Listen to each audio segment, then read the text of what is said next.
Olá pessoal, eu sou a Tamara e chegamos no capítulo 3 do livro Missionários da Luz, Desenvolvimento Mediúnico. Os serviços particulares não proporcionavam ensejo a excursões dilatadas e frequentes em companhia de Alexandre. Entretanto, valia-me de todas as folgas nos trabalhos comuns. Aqui, pelo que a gente está percebendo, André tem o seu trabalho e nas horas de folga ele acompanha Alexandre. Havia sempre o que aprender e constituía enorme satisfação seguir o ativo missionário das atividades de comunicação. Hoje à noite, disse meu devotado amigo, observará algumas demonstrações de desenvolvimento mediúnico. Aguardei as instruções com interesse. No instante indicado, compareci ao grupo. Antes do ingresso dos companheiros encarnados, já era muito grande a movimentação. Número considerável de trabalhadores. Muito serviço de natureza espiritual. Admirava as características dos socorros magnéticos, dispensados às entidades sofredoras, quando Alexandre acentuou: por enquanto, nossos esforços são mais frutíferos ao círculo dos desencarnados infelizes. As atividades beneficentes da casa concentram-se deles, em maior porção, porque os encarnados, mesmo aqueles que já se interessam pela prática espiritista, muito raramente se dispõem, com sinceridade, ao aproveitamento real dos valores legítimos de nossa cooperação. Então aqui ele está dizendo que antes dos encarnados chegarem, os trabalhadores, os médiuns, a equipe espiritual já está atuante e trabalhando no centro espírita, digamos, atendendo os desencarnados com passes magnéticos. O trabalho já está acontecendo. E depois de longa pausa prosseguiu: é muito lenta e difícil a transição entre a animalidade grosseira e a espiritualidade superior. Nesse sentido, há sempre entre os homens um oceano de palavras e algumas gotas de ação. A gente precisa cuidar para ver se a gente não está nesse oceano de palavras e algumas gotas, se não nenhuma gota de ação. Nesse instante, os primeiros amigos do plano carnal deram entrada no recinto, e eles chegaram fazendo comentários. Veremos hoje, exclamava um senhor de espessos bigodes. Veremos hoje se temos boa sorte. Não tenho vindo com assiduidade as experiências, comentou um rapaz, porque vivo desanimado. Há quanto tempo mantenho um lápis na mão, sem resultado algum? É pena, respondia outro senhor. A dificuldade desencoraja, de fato. Parece-me que nada merecemos no setor do estímulo por parte dos benfeitores invisíveis, acrescentava uma senhora de boa idade. Há quantos meses procuro em vão desenvolver-me? Em certos momentos, sinto vibrações espirituais intensas junto de mim. Contudo, não passo das manifestações iniciais. Cada um ali estava se queixando, reclamando estímulo por parte dos benfeitores, reclamando o seu próprio desenvolvimento mediúnico como se fosse algo mecânico. A palestra continuou interessante e pitoresca. Decorridos alguns minutos, com a presença de outros pequenos grupos de experimentadores que chegavam, solícitos, foi iniciada a sessão de desenvolvimento. O diretor proferiu tocante prece, no que foi acompanhado por todos os presentes. 18 pessoas mantinham-se em expectativa. É a mesma quantidade de pessoas do capítulo anterior. talvez seja o mesmo grupo de trabalho que que André Luiz está nos narrando. Alguns, explicou Alexandre, pretendem a psicografia. Outros tentam a mediunidade de incorporação. Infelizmente, porém, quase todos confundem poderes psíquicos com funções fisiológicas.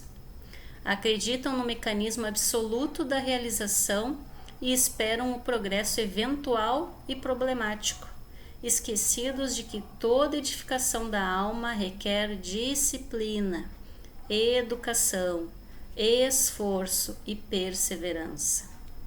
Mediunidade construtiva é a língua de fogo do Espírito Santo, luz divina para a qual é preciso conservar o pavio do amor cristão, como está aqui nessa imagem, só para representar o azeite da boa vontade pura.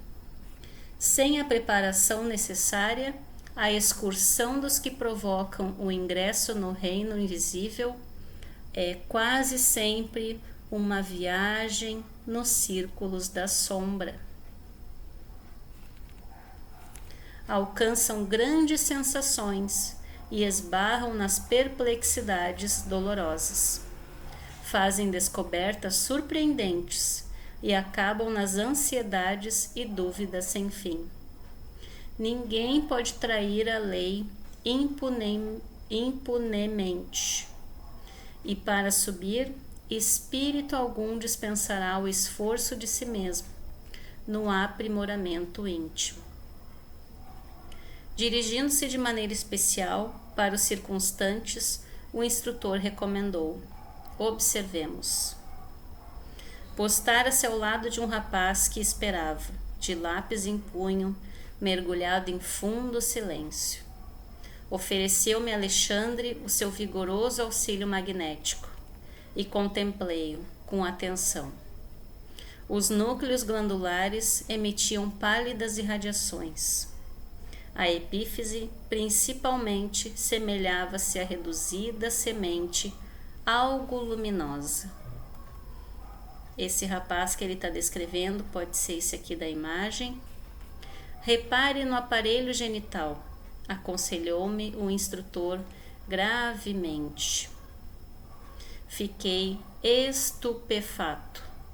As glândulas geradoras emitiam fraquíssima luminosidade, que pareciam abafada por aluviões de corpúsculos negros, a se caracterizarem por espantosa mobilidade. Esses corpúsculos se movimentavam.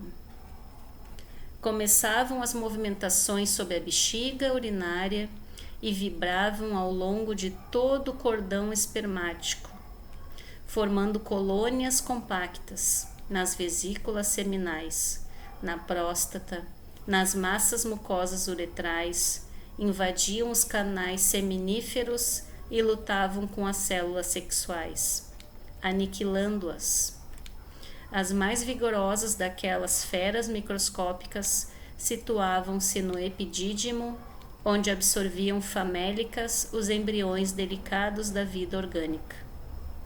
Estava assombrado. Que significava aquele acervo de pequeninos seres escuros? Pareciam imantados uns aos outros na mesma faina de destruição. Seriam expressões mal conhecidas da sífilis? Enunciando semelhante indagação íntima, explicou-me Alexandre, sem que eu lhe dirigisse a palavra falada. André nem perguntou, ele pensou e o Alexandre captou e já respondeu. Não, André, não temos sob os olhos a espiroqueta de Schaudinn, nem qualquer nova forma suscetível de análise material por bacteriologistas humanos. Não é a sífilis. São bacilos psíquicos das torturas sexuais, produzidos pela sede febril de prazeres inferiores. O dicionário médico do mundo não os conhece, e na ausência de terminologia adequada aos seus conhecimentos, Chamemo-lhes larvas simplesmente.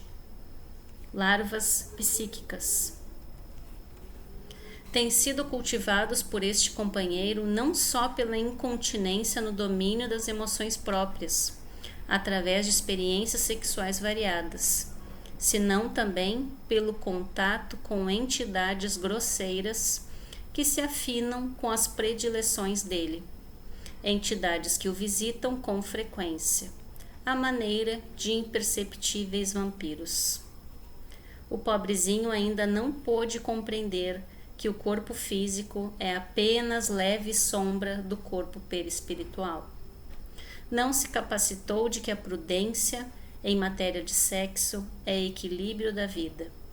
E recebendo as nossas advertências sobre a temperança, acredita ouvir remotas lições de aspecto dogmático exclusivo no exame da fé religiosa. A pretexto de aceitar o império da razão pura, na esfera da lógica, admite que o sexo nada tem que ver com a espiritualidade, como se esta não fosse a existência em si. Esquece-se de que tudo é espírito, manifestação divina e energia eterna. Tudo o que fazemos, que pensamos, que desejamos, que odiamos, que repelimos, tudo fica gravado no nosso perispírito. Então, tudo é espírito. O erro de nosso amigo é o de todos os religiosos que supõem a alma absolutamente separada do corpo físico, quando todas as manifestações psicofísicas se derivam da influenciação espiritual. Novos mundos de pensamento raiavam-me no ser. Começava a sentir definições mais francas do que havia sido terríveis incógnitas para mim, no capítulo da patogenia em geral. Não saíra do meu intraduzível espanto, quando o instrutor me chamou a atenção para um cavalheiro maduro que tentava a psicografia. Observe este amigo, disse-me com autoridade. Não sente um odor característico? Efetivamente, em derredor daquele rosto pálido, assinalava-se a existência de atmosfera menos agradável. Semelhava-se-lhe o corpo a um tonel de configuração caprichosa, de cujo interior escapavam certos vapores muito leves, mas incessantes. Via-se-lhe a dificuldade para sustentar o pensamento com relativa calma. Não tive qualquer dúvida. Deveria ele usar alcoólicos em quantidade regular. Vali-me do ensejo para notar-lhe as singularidades orgânicas. O aparelho gastrointestinal parecia totalmente ensopado em aguardente, porquanto essa substância invadia todos os escaninhos do estômago e, começando a fazer-se sentir nas paredes do esôfago, manifestava sua influência até no bolo fecal. Espantava-me o fígado enorme. Pequeninas figuras horripilantes postavam-se vorazes ao longo da veia porta, lutando desesperadamente com os elementos sanguíneos mais novos. Toda a estrutura do órgão se mantinha alterada. Terrível engurgitamento. Os lóbulos cilíndricos modificados abrigavam células doentes e empobrecidas. O baço apresentava anomalias estranhas. Os alcoólicos, esclareceu Alexandre com grave entonação, aniquilavam-no vagarosamente. Você está examinando as anormalidades menores. Este companheiro permanece completamente desviado em seus centros de equilíbrio vital. Todo o sistema endocrínico foi atingido pela atuação tóxica. Inutilmente trabalha a medula para melhorar os valores da circulação. Em vão esforçam-se os centros genitais para ordenar as funções que lhes são peculiares, porque o álcool excessivo determina modificações deprimentes sobre a própria cromatina. Cromatina, nós vimos que faz parte do DNA, então o álcool altera o DNA. Debalde trabalham os rins na excreção dos elementos corrosivos, porque a ação perniciosa da substância em estudo anula diariamente grande número de néfrons. O pâncreas viciado não atende com exatidão ao serviço de desintegração dos alimentos. Larvas destruidoras exterminam as células hepáticas. Profundas alterações modificam-lhe as disposições do sistema nervoso vegetativo. E não fossem as glândulas sudoríparas, tornar-se-lhe-ia talvez impossível a continuação da vida física. Se ele não tivesse suando, botando para fora o álcool, ele talvez não estaria mais na vida física. Não conseguia dissimular minha admiração. Alexandre indicava os pontos enfermiços e esclarecia os assuntos com sabedoria e simplicidade tão grandes que não pude ocultar o assombro que se apoderara de mim. Será que Alexandre também não fora médico quando estava na Terra? Porque ele detalha tanto os organismos. O instrutor colocou-me em seguida ao lado de uma dama simpática e idosa. Após examiná-la, atencioso, acrescentou: repare nesta nossa irmã. É candidata ao desenvolvimento da mediunidade de incorporação.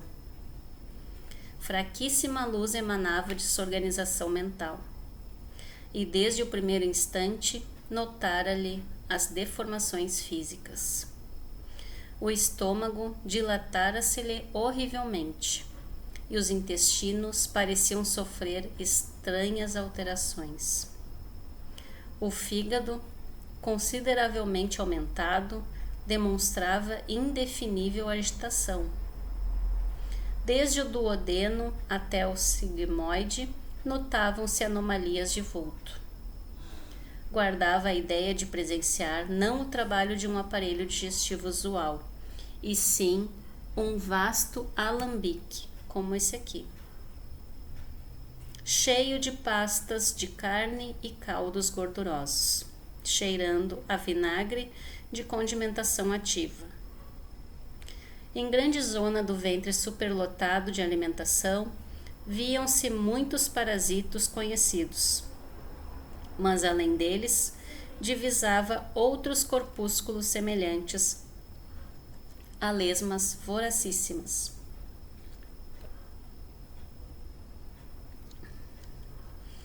Que se agrupavam em grandes colônias, desde os músculos e as fibras do estômago até a válvula ileocecal. Ele está dizendo aqui que além dos parasitas físicos, né, os vermes, ele está visualizando ali parasitas em formato de lesmas psíquicas. Como nós vimos no médium anterior, eram larvas psíquicas. E aqui também, só que num formato diferente. Semelhantes parasitos atacavam os sucos nutritivos, com assombroso potencial de destruição. Observando minha estranheza, o orientador falou em meu socorro. Temos aqui uma pobre amiga desviada nos excessos de alimentação. Todas as suas glândulas e centros nervosos trabalham para atender às exigências do sistema digestivo. Descuidada de si mesma, caiu na glutonaria crassa, tornando-se presa de seres de baixa condição.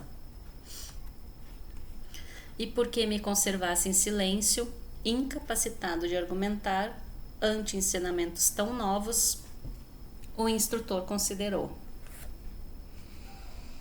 Perante estes quadros, pode você avaliar a extensão das necessidades educativas na esfera da crosta. A mente encarnada engalanou-se com os valores intelectuais e fez o culto da razão pura, esquecendo-se de que a razão humana precisa de luz divina. O homem comum percebe muito e sente muito menos ante a eclosão de conhecimentos novos, em face da onda regeneradora do espiritualismo, que banha as nações mais cultas da Terra, angustiadas por longos sofrimentos coletivos. Necessitamos acionar as melhores possibilidades de colaboração, para que os companheiros terrestres valorizem as suas oportunidades benditas de serviço e redenção. Compreendi que Alexandre se referia veladamente ao grande movimento espiritista, em virtude de nos encontrarmos nas tarefas de uma casa doutrinária, e não me enganava, porque o bondoso mentor continuou a dizer gravemente: o espiritismo cristão é a revivescência do Evangelho de nosso Senhor Jesus Cristo. A mediunidade constitui um de seus fundamentos vivos. A mediunidade, porém, não é exclusiva dos chamados médiums. E ele continua: todas as criaturas a possuem, porquanto significa percepção espiritual, que deve ser incentivada em nós mesmos. Não bastará, entretanto, perceber, é imprescindível santificar essa faculdade, convertendo-a no ministério ativo do bem.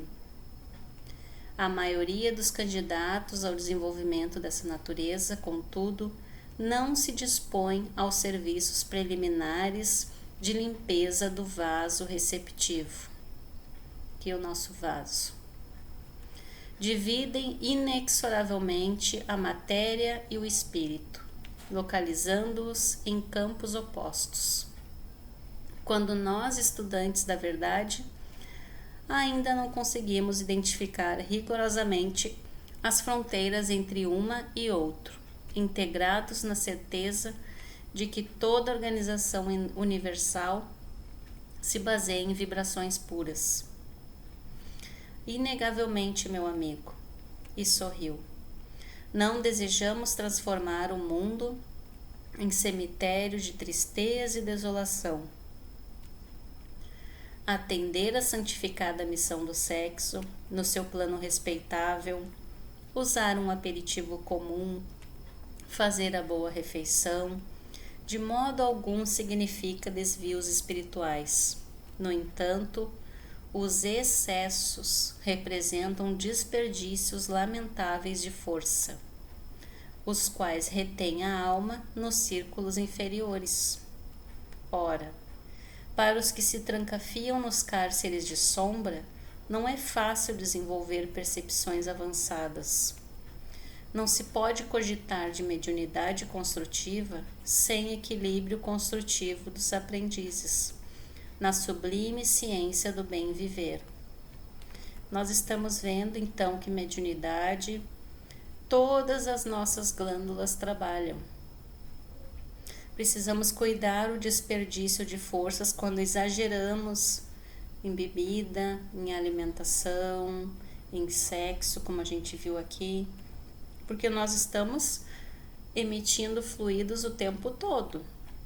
E se eu estou pensando o tempo todo em comida, em bebida, ou em sexo, ou em qualquer outra coisa, eu estou emitindo fluidos, eu estou fabricando larvas psíquicas em determinada glândula daquele conteúdo que eu estou pensando, que está dominando o meu pensamento. Então a gente precisa respeitar o nosso corpo, porque é um empréstimo, né? Através do equilíbrio. Oh, exclamei, e por que motivo não dizer tudo isto aos nossos irmãos congregados aqui? Por que não adverti-los austeramente?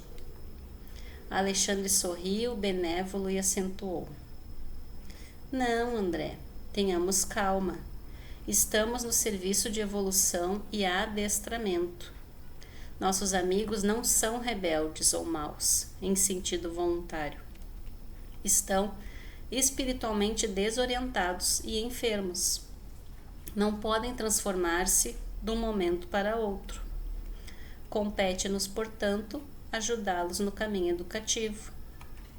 Não podemos, então, emitir mensagens com austeridade, né? Para com isso, para de reclamar, para com os excessos.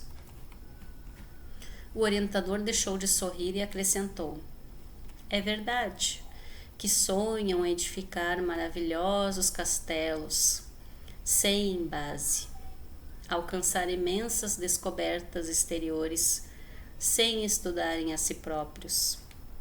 Mas gradativamente compreenderão que mediunidade elevada ou percepção edificante não constituem atividades mecânicas da personalidade, e sim conquistas do espírito, para cuja consecução não se pode prescindir das iniciações dolorosas, dos trabalhos necessários, com a alta educação sistemática e perseverante.